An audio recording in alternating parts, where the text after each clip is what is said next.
Okay, ji. Bismillahirrahmanirrahim. This is Monty speaking, and this is lecture number 13. And in this lecture, we'll be talking about indicators and oscillators. This is one of those lectures जिसमें मैंने आपको बोला था about while I was teaching you about trading view कि इसके ऊपर एक पूरा lecture होगा. So here we are. सबसे पहले जो सबसे छोटा छोटा हमारा indicators का पहला पहला indicator है that we will be learning is simple moving average.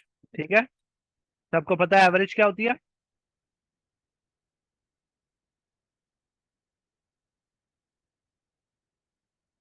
Moving average simple नाम से हम एक इंडिकेटर इनेबल करते हैं and you get to see a blue line aside your price, है ना। अब ये ब्लू लाइन है क्या चीज, हम पहले इसको थोड़ा सा तफसील से पढ़ेंगे, फिर हम ईएमएस के बारे में पढ़ेंगे और फिर हम इचिमोकू पढ़ेंगे एंड दैट्स इट। ठीक है, आज के लिए सिर्फ ये तीन इंडिकेटर्स कवर हो। अब एवरेज क्या होती है, when you add some numbers, one number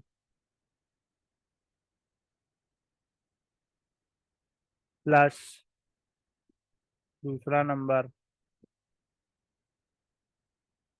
plus तीसरा नंबर, ठीक है, प्लस चौथा नंबर, और लेट्स सपोज चार ही नंबर है तो फोर से हम डिवाइड करेंगे और हमारा आंसर एवरेज एवरेज नंबर आ जाता है ना। एवीजी नाम से पुराने वक्तों में एक एंटीवायरस भी होता था। एनीवेज ठीक है, ये वाली चीज पता है ना, इससे एवरेज आती है ना। इसके आप अगर सेटिंग्स में जाएंगे ना तो यहाँ पर आपको एक इनपुट्स वाले सेक्शन में एक नाम दिया हुआ है लेंथ का और एक नाम दिया हुआ है सोर्स का। बाकी सारी चीजें यूजलेस हैं आपके केस के लिए, you don't need anything other than these two things.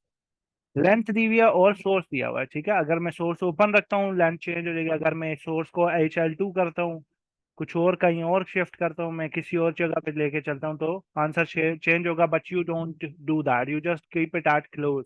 आपका कंसर्निंग नंबर सिर्फ ये है 9, करंटली 9 सेट हुआ है। What does that mean, that means के ये नो लेंथ की मूविंग एवरेज है। अब ये क्या है, एवरेज बनी हुई है तो कैसे बनी है, कैसे बनी है उसके लिए हम जाएंगे स्टाइल्स में और इसको सर्कल्स पे चेंज करेंगे। Now we have these dots, dots थोड़े से दूर दूर हैं तो उसके लिए हम इसको थोड़ा सा बड़ा कर देंगे। Now we have these dot. Cartesian plane, सबको पता क्या होता है कार्टिजियन प्लेन, किसी ने 9वीं 10वीं में पढ़ा हो कार्टिजियन प्लेन्स क्या होते हैं। एक्स वाई ग्राफ्स, ये सबको पता है।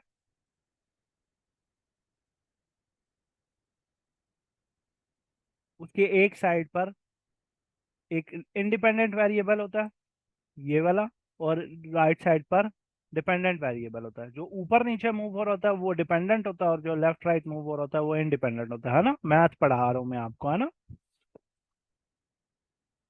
अब जैसे ये नीचे वाला वेरिएबल है ना, this is your x which is linear, linear मतलब ये टाइम के हिसाब से आगे चलता चला जाएगा। दैट मीन्स कि अगली कैंडल कहाँ प्रिंट होगी, इस लाइन पे प्रिंट होगी। ऐसी बात है, अगला ब्लू डॉट इस लाइन पर प्रिंट होगा क्योंकि हर ब्लू डॉट एक लाइन पर प्रिंट होता चला जा रहा है। ऐसी बात है,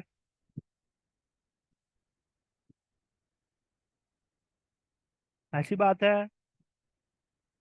हाँ, तो हमारे लिए ये बात फाइंड करना इंपॉर्टेंट है कि प्राइस वाइज कहाँ पर प्रिंट होगा। यहाँ प्रिंट होगा, यहाँ प्रिंट होगा, क्योंकि इन दोनों के क्रॉस पर अगर इस जगह पर ये चीज मीट करती है तो यहाँ प्रिंट होगा। अगर इधर प्रिंट हो, अगर यहाँ पर ये दोनों मूव कर मीट करते हैं तो यहाँ प्रिंट होगा डॉट, है ना।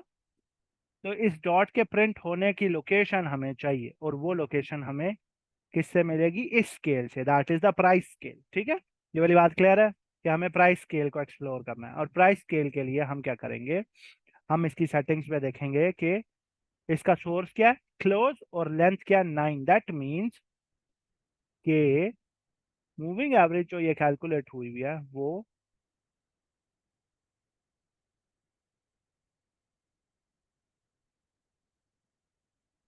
पिछली 9 कैंडल्स के closes including the current candle. ठीक है, ये एक, दो, तीन, चार, चार, माउस ने 4 पी लिया, 5, किधर गया अभी, 5, 6, 7, 8, 9। पिछली 9 कैंडल्स के जो क्लोजेस हैं इंक्लूडिंग द करंट कैंडल, इन सारे को नंबर्स को आप ऐड करेंगे। ठीक है। और अगर आप इन सारे नंबर्स को ऐड करने के बाद 9 से डिवाइड करेंगे, why 9, because the current length is 9। ठीक है। 9 से डिवाइड करेंगे, यू गेट अ नंबर। ठीक है। वो जो नंबर है, that number is the value of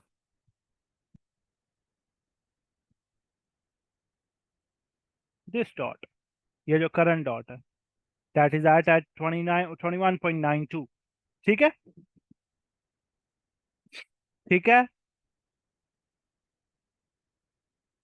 ये वाली बात क्लियर है? ओके। अब जब ये अगला डॉट प्रिंट होगा, ठीक है, तो अब मैं फिर एक कंप्यूटर वाला लफ्ज यूज करूंगा, फिर कहोगे ये क्या होता है। स्टैक्स पता क्या होते हैं? स्टैक्स, स्टैक, स्टैक्स क्या होते हैं, किसी को पता हो स्टैक्स क्या होते हैं?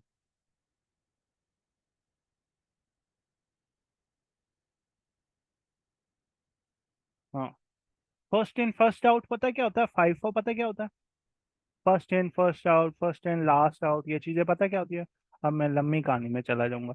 ऐसे समझो कि जब अगली कैंडल प्रिंट होगी तो लास्ट कैंडल जो एंटर हुई थी इस रेंज के अंदर, उसका डाटा हम निगलेक्ट कर देंगे। अब करंट कैंडल समेत पिछली 8 कैंडल्स, 9 कैंडल्स यूज कर रहे होंगे। ठीक है। तो हर अगली कैंडल के लिए हम लास्ट जो डाटा था उसको निगलेक्ट करते चले जाएंगे, निगलेक्ट करते चले जाएंगे। ठीक है।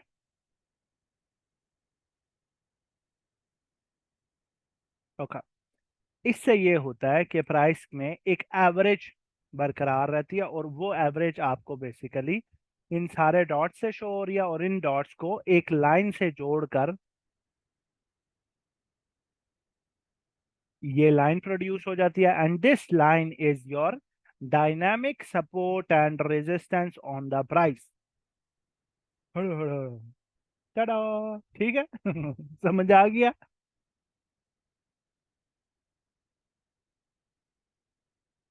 अब ये इसकी ये जो डिफॉल्ट लेंथ है ना, 9 वाली डिफॉल्ट लेंथ, ये हम यूज नहीं करते ऑब्वियसली। ठीक है। इसकी कौन सी लेंथ यूज करते हैं वो उस पर अभी हम आते हैं, लेकिन for example purposes let's go for 20 इधर। और इसी का एक नेटिव ट्विन है, that is called moving average exponential. ठीक है। और ये मुझे कह रहा है बाइंग करो, चुस्सी के बच्चे भाग जाए यहाँ से। Why am I on this chart? नहीं, आई कांट रिमूव दैट। अच्छा। उसके लिए हम ये करेंगे कि हम इस पर इनेबल करेंगे, ये मेरा मूविंग एवरेजेस वाला इंडिकेटर, इसमें ये होगा कि हम एक 20 SMA इनेबल करते हैं। ठीक है। ये 20 SMA meaning simple moving average, और 20 EMA इनेबल करते हैं। ठीक है। ये येलो वाली लाइन। दोनों में फर्क आ रहा है ना, EMA और SMA में थोड़ा सा फर्क आ रहा है, ऐसी बात है। लेकिन लेंथ्स दोनों की सेम है, सोर्सेज दोनों के क्लोज हैं, ऐसी बात है।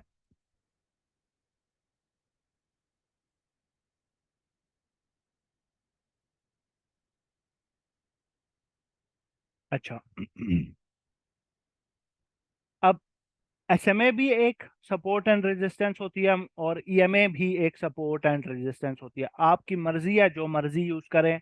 मैंने अपनी इतने अरसे की ट्रेडिंग करियर में ये एक्सपीरियंस किया है कि बेहतर होता है कि EMA को लोअर टाइम फ्रेम्स पर और छोटी लेंस में यूज करें। छोटी लेंस वाला जो पार्ट है उस पर अभी मैं बताता हूँ क्या बात कर रहा हूँ।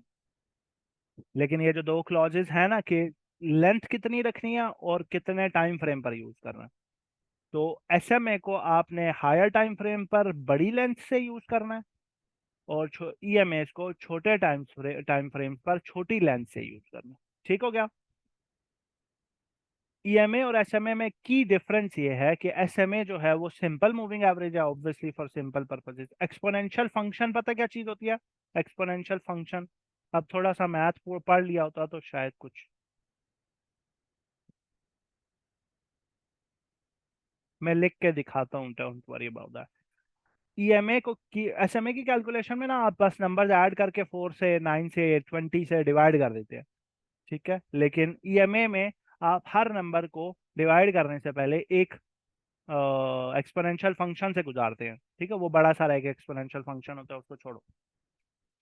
That's why there is a key difference between, there is a somewhat of a difference between these two. अब इसको देखो कि अगर मैं एसएमए इनेबल करता हूँ ना, एसएमए और ईएमए दोनों इनेबल करता हूँ, तो येलो वाली लाइन पर फोकस करो। ये येलो वाली लाइन कि जहां जहां प्राइस मूव हो रही है ना, ये ईएमए जो है प्राइस के ज्यादा करीब करीब है और एसएमए प्राइस के ज्यादा दूर दूर है as compared to the other moving average. ऐसी बात है कि नहीं है?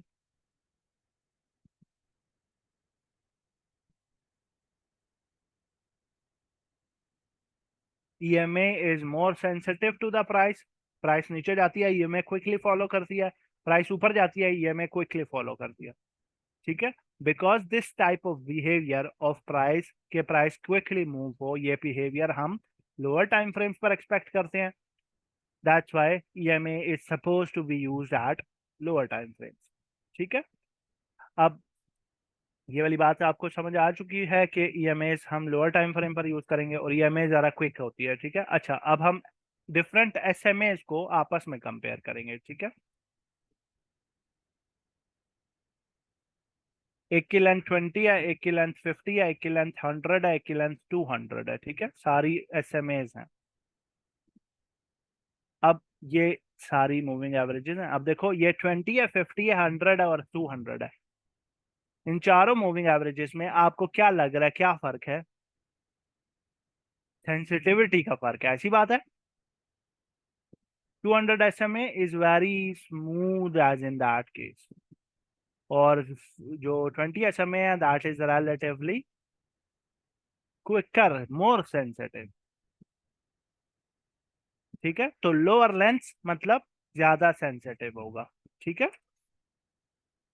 अब इसके साथ साथ आपने ये भी समझना है कि हायर लेंथ की मूविंग एवरेजेस ज्यादा बड़ा ट्रेंड चेंज करने की कैपेसिटी रखती हैं। मीनिंग हायर लेंथ की मूविंग एवरेजेस जो हैं, बीट एसएमए और ईएमए, हायर लेंथ की जो मूविंग एवरेजेस होती है इनकी ये बड़ी स्ट्रॉन्ग सपोर्ट्स और स्ट्रॉन्ग रेजिस्टेंसेस होती हैं। You can see that on the chart, है ना। चार्ट पर आपको मूविंग एवरेज का कन्फ्लुएंसेस दिख रहे हैं ना। 20 एसएमए क्योंकि क्विक होती है, उसको रिकवर करना इनकी कोई बड़ी बात नहीं है। लेकिन 200 एसएमए को रिकवर करना is a big big thing, ठीक है। जैसे अभी बिटकॉइन ने 200 एसएमए रिकवर किया 4 आवरली चार्ट पर, that's a great great thing for Bitcoin to do, ठीक है।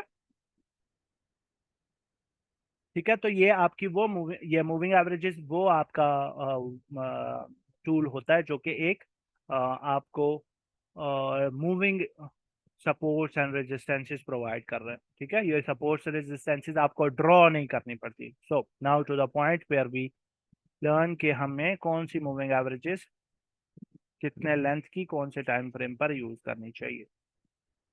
तो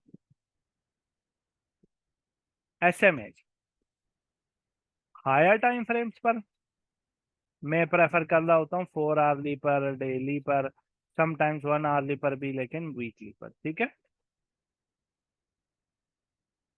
एक सेकेंड सब्र रखो।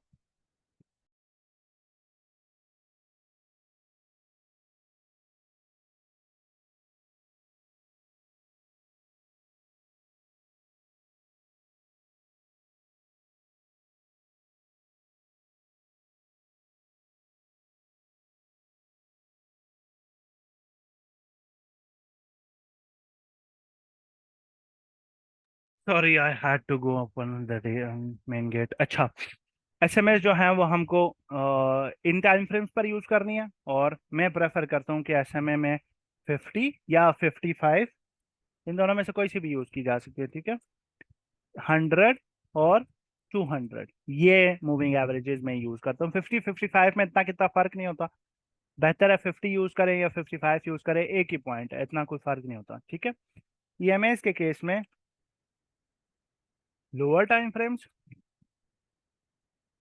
जैसे कि लेट्स से 5 मिनट से लेकर 4 आवर्ली तक, ये सारे टाइम फ्रेम्स पर आप यूज कर सकते हैं, ठीक है। Lower than 4 hour time frame मैं प्रेफर करता हूँ कि मैं लोअर टाइम फ्रेम्स पर यूज करूँ, और इसके लिए मोमेंटम मूविंग एवरेजेस यूज होती हैं। ये क्या लिख रहा हूँ मैं, जिनकी लेंथ क्या होती है 13 EMA और 21 EMA, ठीक है। अब मैं ये लेंस आपको सेट करके दिखा रहा हूँ। तो ये जो ऑरेंज वाली हैं ये मोमेंटम मूविंग एवरेजेस हैं।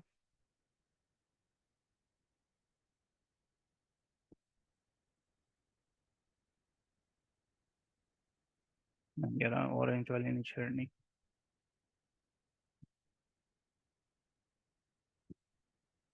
अच्छा, ये जो लास्ट वाली हैं ये मोमेंटम मूविंग एवरेजेस हैं, ऑरेंज वाली।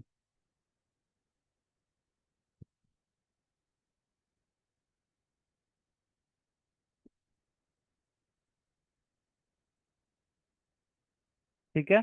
और ये बाकी जो हैं ये एसएमएस ड्रॉ हुई हैं, ठीक है। तो वो मोमेंटम मूविंग एवरेजेस हैं और ये वो नॉर्मल मूविंग एवरेजेस हैं। जो मोमेंटम मूविंग एवरेजेस हैं इनके बारे में ऐसे समझो कि you want to see two things in here, ठीक है। एक तो ऑब्वियसली इनको as a support and resistance use कर रहे होते हैं हम, सही है। 15 मैंने कभी नहीं करवाई भाई मेरे, निकाल के ले आओ कहीं पर मैंने 15 बोला हो, हमेशा 13 और 21 ही यूज होती हैं। ये 13 और 21 ये जो मूविंग एवरेजेस हैं इनके, ये अलग सेट है, ये मोमेंटम मूविंग एवरेजेस का सेट है और ये एसएमए है, ठीक है। अब इनको मैं कैसे यूज करूंगा, एक तो आपका सपोर्ट रेजिस्टेंस वाली केस हो गया, लोअर टाइम फ्रेम्स के सपोर्ट्स एंड रेजिस्टेंसेस वाला केस होगा। दूसरा जो इनका इंपॉर्टेंट एस्पेक्ट है वो ये है the difference between these to moving averages. जितना ये डिफरेंस बढ़ता जाता है ना, I think I made an oscillator based on that. आई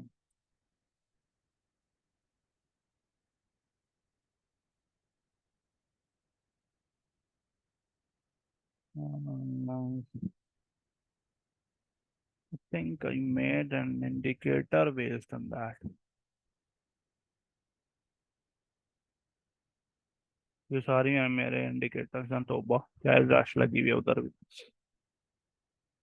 अच्छा, इन दोनों मूविंग एवरेजेस के बीच में जितना ज्यादा डिस्टेंस बढ़ता चला जाता है ना, that means the what ever trend is, उसको या तो थोड़ी देर के लिए रुकना पड़ेगा, ठीक है, रीटेस्ट के लिए, या प्राइस जो है वो कैपिचुलेट होने वाली है, गंदा ड्रॉप होने वाली है, ठीक है। इसकी एग्जांपल ऐसे समझो कि ये देखो इन दोनों के बीच में डिस्टेंस बढ़ रहा है ना, तो जो प्राइस है वो कंसोलिडेट करने लग गई है, ठीक है। जैसे ही ये डिस्टेंस समवट नॉर्मल हो जाता है, ठीक है, प्राइस फिर वट एवर जो भी ट्रेंड लेना है वो वाले ट्रेंड की मूवमेंट अगेन शुरू होती है। तो these are basically letting you know कि जब मोमेंटम बहुत ज्यादा स्ट्रेन पकड़ लेता है, स्ट्रेन पता है स्ट्रेस और स्ट्रेन क्या मतलब होते हैं, ये रहा एक तो मेरी बस मैं क्या कर सकता हूँ, मैं थोड़ा पढ़ा लिखा बंदा हूँ। अस्तगफिरुल्लाह, अस्तगफिरुल्लाह, अस्तगफिरुल्लाह। स्ट्रेस और स्ट्रेन का पता है क्या मतलब होता है? हाँ बस।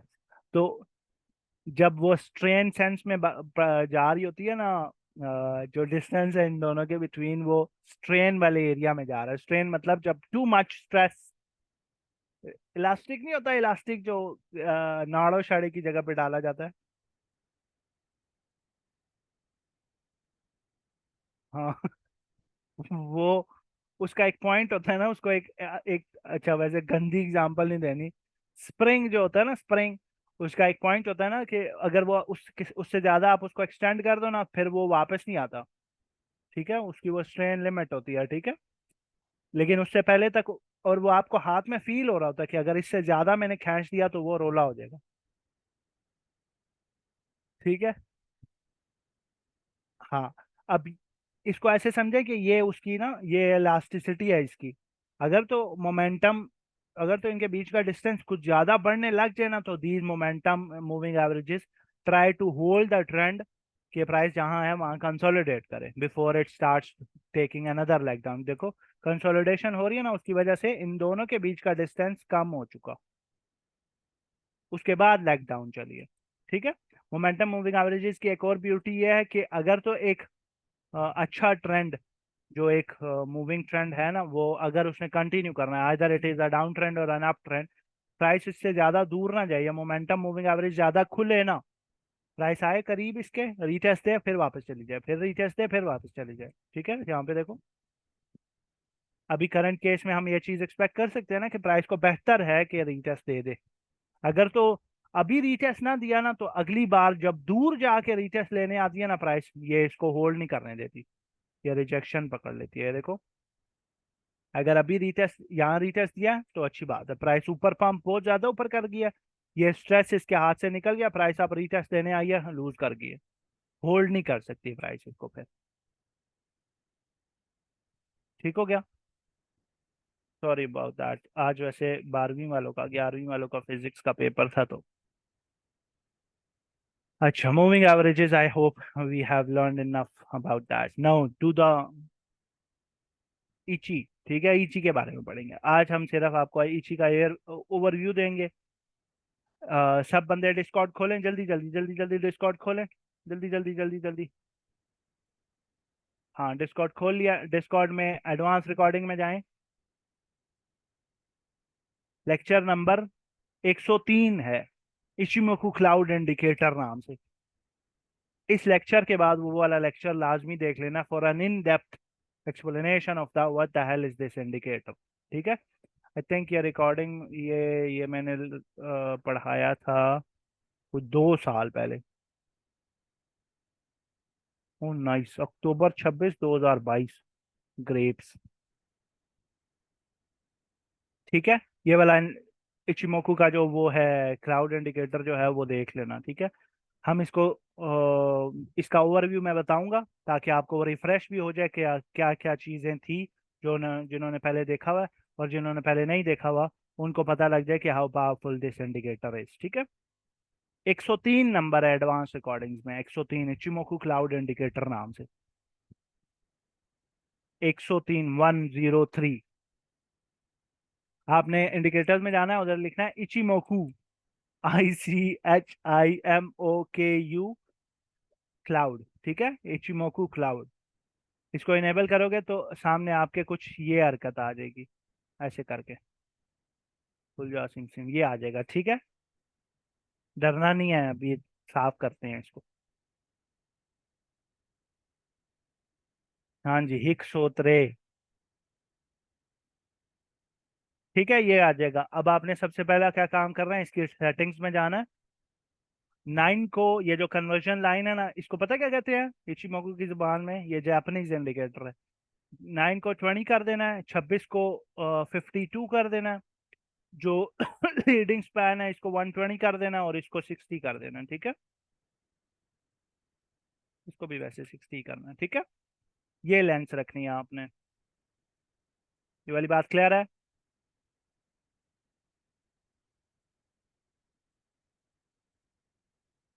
I am missing something, I think ऐसा नहीं होता ना। लेट मी कंफर्म, क्योंकि इसकी सिमिलैरिटी होनी चाहिए मेरे साइफर के साथ की। अगर वैसी नहीं है तो आई एम फॉरगेटिंग समथिंग, क्योंकि लेंस शायद मैं भूल रहा हूँ इसकी। सबर रखो, लेट मी चेक।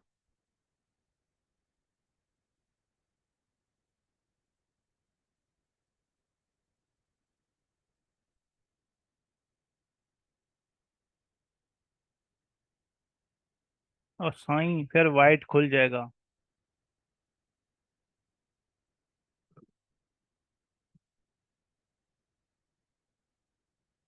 सबर रुका।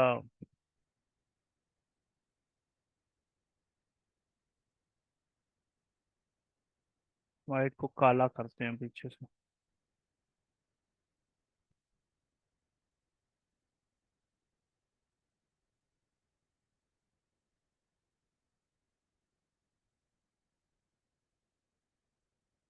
ये मैं दिन को एक इंडिकेटर एक्सप्लोर कर रहा था, फेयर वैल्यू इन्वर्जन एक किस्म का, और ब्लॉक का उल्टा इंडिकेटर था ये। अच्छा, हम इसमें इनेबल करेंगे दो indicators which will be this one and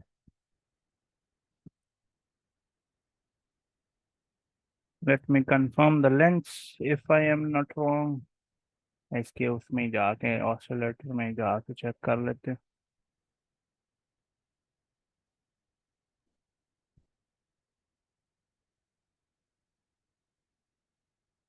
So the values are 20, 60, 120, 30. Okay. 20, 60, 120, 30 है ना, ऐसे ही किया ना?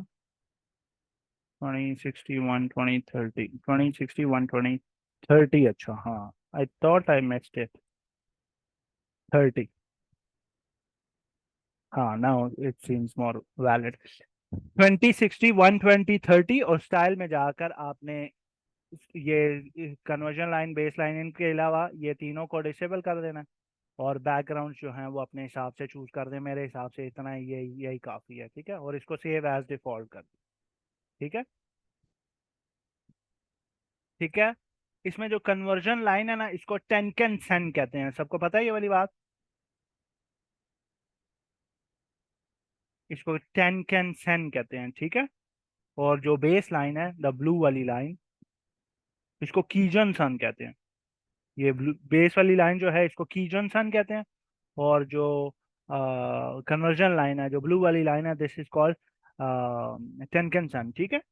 TENKENSEN। ये जापानीज है बेसिकली। भाड़ में जाए, फॉलो द ब्लू वाला रूल फॉलो करना है आपने। ठीक है। फॉलो द ब्लू, ये कल भी मैं बात करूंगा इस पे। ये ब्लू वाली लाइन जो है, बेस लाइन को, रेड वाली लाइन को क्रॉस करेगी। These are the crosses we are interested in. पहली बात। ठीक है। टेनकेन क्रॉस है, इसको टीके क्रॉस कहते हैं। ठीक है। कुछ अच्छे टीके क्रॉसेज होते हैं, कुछ माड़े टीके क्रॉसेज होते हैं। हमने ये देखना है कि हमारे टीके क्रॉसेस, इस ये इंडिकेटर छोटा सा नहीं है, बहुत बड़ा इंडिकेटर है। इसमें इतनी चीजें हैं, इसमें एक एज टू एज फिनोमेना होता है, वो बहुत अच्छा प्ले आउट करता है, खासकर हायर टाइम फ्रेम्स के ऊपर। और आपको वो वाला लेक्चर जाकर देखना है, लेकिन फिलहाल के लिए मैं इसमें इस लेक्चर में ये बता देता हूँ कि इस इंडिकेटर को आपने, पहली बात, हायर टाइम फ्रेम्स पर, लोअर पे भी यूज कर सकते हैं लेकिन हायर टाइम फ्रेम्स पर यूज करना है, पहली बात। दूसरी बात, ये जो ब्लू वाली लाइन है, इसको और रेड वाली लाइन को as a support resistance treat करना है। दो बातें। तीसरी बात, ये क्लाउड इटसेल्फ, ये भी आपका सपोर्ट रेजिस्टेंस का काम कर रहा होता है। जी। ठीक है, सपोर्ट्स का काम कर रहा होता है। अगर तो एक जो एज टू एज वाली कहानी है, उसका एक एज, एक पार्ट सुन लो कि अगर तो क्लाउड के अंदर प्राइस ऊपर से नीचे आ रही है और क्लाउड के अंदर एक रेड कैंडल क्लोज हो गई, और उस दौरानिए में क्लाउड की अदर एज, ये जहां पर ये कैंडल क्लोज हुई है ना, उस दौरानिए में क्लाउड का दूसरे एज पर एक ऐसी स्ट्रेट लाइन थी, जो कि इस केस में नहीं है ना, यहाँ पर नहीं है। अगर तो क्लाउड के एज पर दूसरे साइड साइड पर एक स्ट्रेट लाइन थी, that means there is a possibility कि अगर प्राइस ने इसके बीच में कौन कैंडल क्लोजेस देना शुरू की, तो क्लाउड इसको बाहर नहीं जाने देगा, और अगर बाहर नहीं जाने दिया तो क्लाउड उस दूसरे एज पर आने के चक्कर में है इसका। ठीक है। अगर यहाँ पे कहीं एग्जांपल दिख जाती है तो मैं दिखा देता हूँ। ये देखो, ये रेड कैंडल क्लोज हुई है अंदर, प्राइस नीचे आई है, क्लाउड इसको बाहर नहीं जाने दे रहा। ठीक है, रेजिस्टेंस कर रहा है। दैट मीन्स जब ये एंड एज के अंदर क्लोज दिया ना, उसके दूसरे एज पर देखो क्लाउड सीधा है ना, आया नीचे के नहीं सीधा। ठीक हो गया। तो this is called edge to edge. इसके ऊपर तफसील से उस लेक्चर में बात हुई है। ठीक है। फिर आपके टीके क्रॉसेस होते हैं। ये एक अच्छा टीके क्रॉस है, ये एक अच्छा टीके क्रॉस नहीं है। अब ये अच्छा क्यों है और ये अच्छा क्यों नहीं है, आपको उस लेक्चर में अच्छे से मिल जाएगी। बेसिकली आपने ये देखना है कि रेड लाइन स्ट्रेट होनी चाहिए और ब्लू लाइन ऊपर नीचे मूव हो रही हो। यहाँ पर देखो, रेड लाइन ऊपर नीचे हो रही है ना, ब्लू भी हो रही है, लेकिन रेड लाइन स्ट्रेट होनी चाहिए। ठीक है। This is not a great cross, this is a good cross. ठीक है। और ग्रेट क्रॉस जो होता है वो ये होता है कि आपका ग्रीन क्लाउड ऊपर हो और ब्लू वाली लाइन रेड लाइन को ऐसे क्रॉस कर दे। ग्रीन क्लाउड ऊपर हो जब, तो आपका कॉइन ठीक ठाक बुलिश होता है। बेयरिश क्रॉस के लिए रेड क्लाउड नीचे हो, ठीक है, और आपका जो ब्लू वाली लाइन है वो रेड वाली लाइन को नीचे की तरफ क्रॉस करके, ठीक है। ये आपके कुछ इचिमोकू के इंस्टेंसेस हैं। This is just a teaser for what an early long lecture is. उस लेक्चर में आपको तफसील से बहुत सारी चीज़ें एक्सप्लेन हुई हुई हैं, तो please go and watch that lecture as well. ये लेक्चर आपको बहुत फ़ायदा देगा, specially on the on these days, क्योंकि अब आगे वो आने वाले हैं ना ये वाले दिन, जब कॉइन्स अपने चिमोकू क्लाउड में क्लोजिंग देना शुरू करेंगे हायर टाइम फ्रेम्स के। जैसे कि I think Sol was that one of those coins that actually flip through its red bearish, ये क्लोज, ठीक है। तो यहाँ पर ये जो क्लोज हुआ था, इसके बाद actually I was bearish on Solana till $27, ठीक है। और 27 के पास पास आपकी ये वीकली इचिमोकू शिफ्ट हुआ है, ठीक है, क्रॉस हुआ है, और उसके बाद आपके इचिमोकू क्लाउड के अंदर क्लोजिंग हुई है एंड आई वाज एमिंग के प्राइस 133 टच करेगी and it went bazooka after that, ठीक है। अभी भी ये सोलाना अपने इचिमोकू क्लाउड की सपोर्ट लेके बैठा हुआ है। ऐसे बहुत सारे कॉइन्स हैं, ये सोलाना तो चलो पंप हुआ हुआ है ना, ऐसे बहुत सारे कॉइन्स हैं जो असल में अपने इचिमोकू क्लाउड क्लाउड के ना सपोर्ट एरियाज पर हैं, बैठे हो सकते हैं वीकली चार्ट पर खास करके। ये अपनी रेंजेस के बीच बीच में हैं और फ्लिप करने के चक्कर में, ठीक है। तो अगर ये फ्लिप करने के चक्कर में है, अभी देखो रीटेस्ट का सिचुएशन चल रही है ना, closed in through the cloud and cloud is not letting it to go, तो लेट जो है ये on the other edge of this cloud जाने के की कैपेसिटी रखता है, ठीक है। It will take time, obviously weekly chart है, लेकिन this is one of the very few indicators that do tell you about the other side of it। अच्छा, और ये तुक्का नहीं होता, इसके पीछे ठीक ठाक कैलकुलेशन होती है ऑब्वियसली, ठीक है।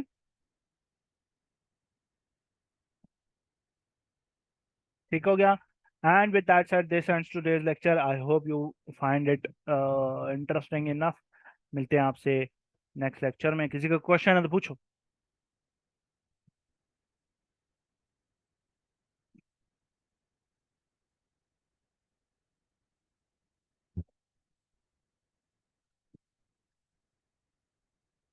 FXX देखो, वीकली चार्ट पर इसका क्लाउड अभी तक प्रिंट ही नहीं हुआ, दैट मीन क्योंकि ये जो क्लाउड है ना,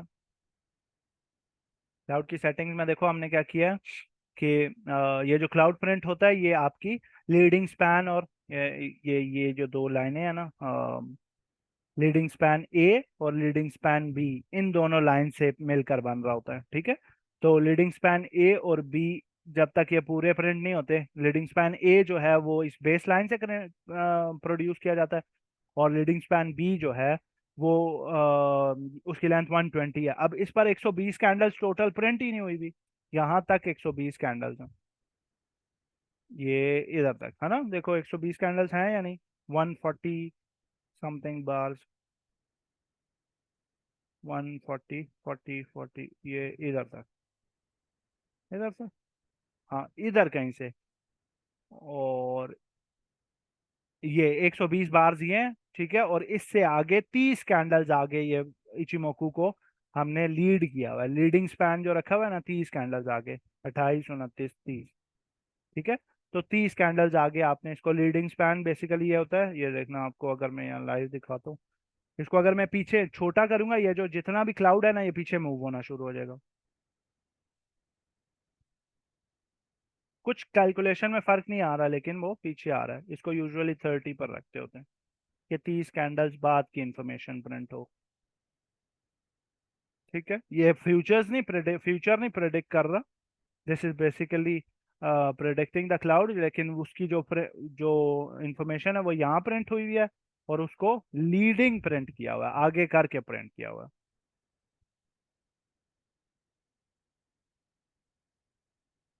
वो जो शुरू में एक बात बताई थी वो हो जाएगा ना?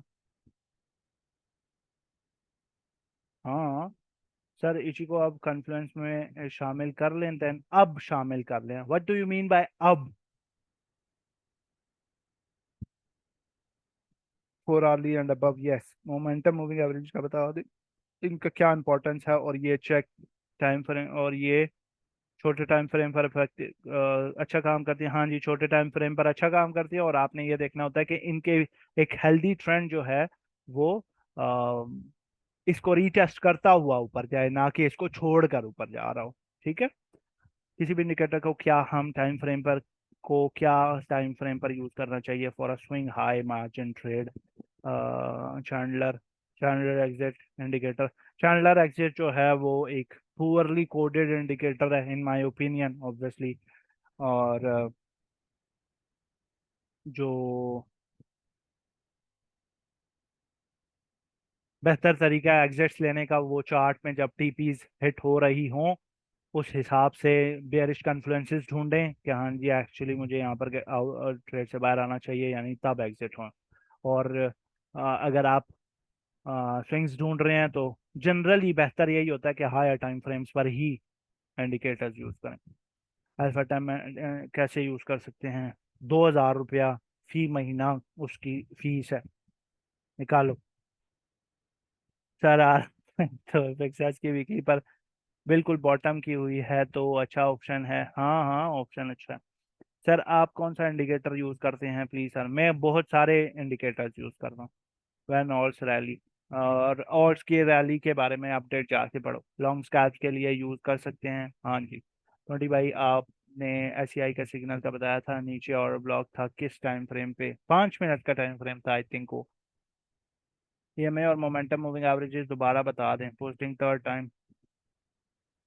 अभी बताया तो है, अभी बताया मैंने।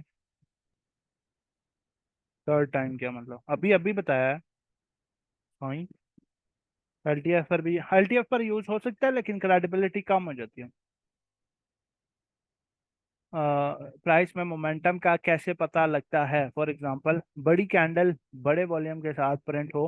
खालिद जहीर भाई, ये इसके लिए ना वीएसए नाम का, वॉल्यूम स्प्रेड एनालिसिस नाम का लेक्चर है, वो जाकर देखें। ले लें, 2,000 रुपये इंडिकेटर दे दें प्लीज। फ्री प्रो, उसमें चुफ इंडिकेटर्स में जाएं, वहां पर 14 इंडिकेटर्स, 13 14 इंडिकेटर्स फ्री में पब्लिश किए हुए हैं। उन्हीं में है ये भी। Tell your top 5 indicators. दो जो मैंने बनाए हैं, या जो मैं यूज करता हूँ?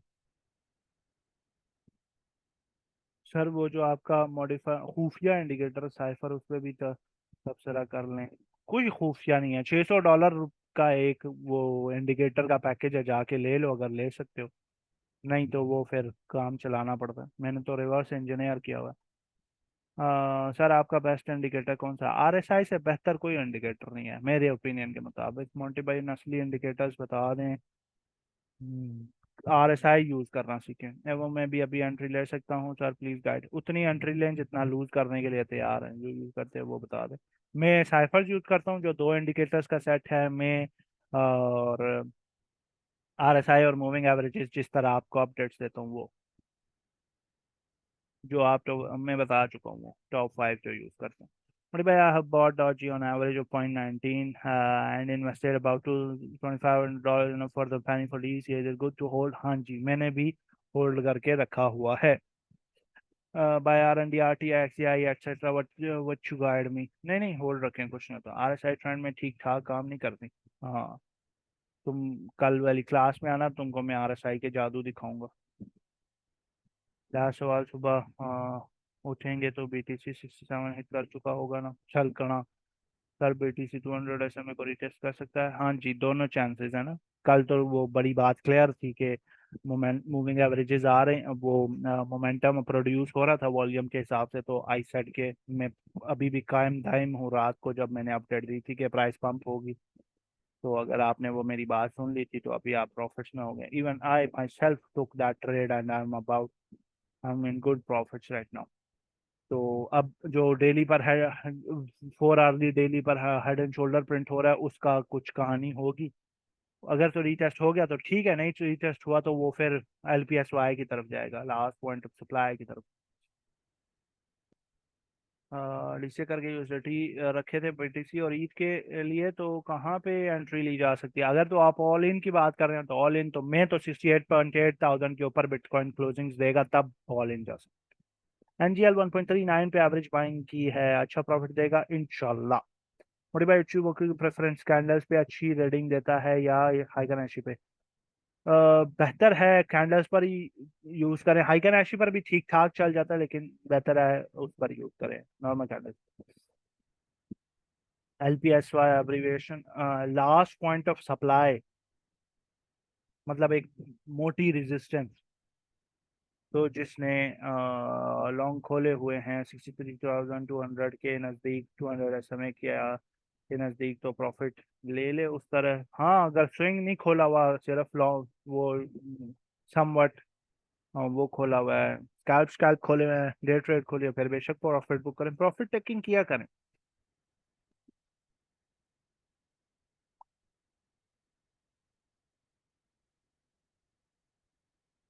Okay, so with that said this ends today's lecture. मिलते हैं आपसे अगले लेक्चर में। अल्लाह हाफिज।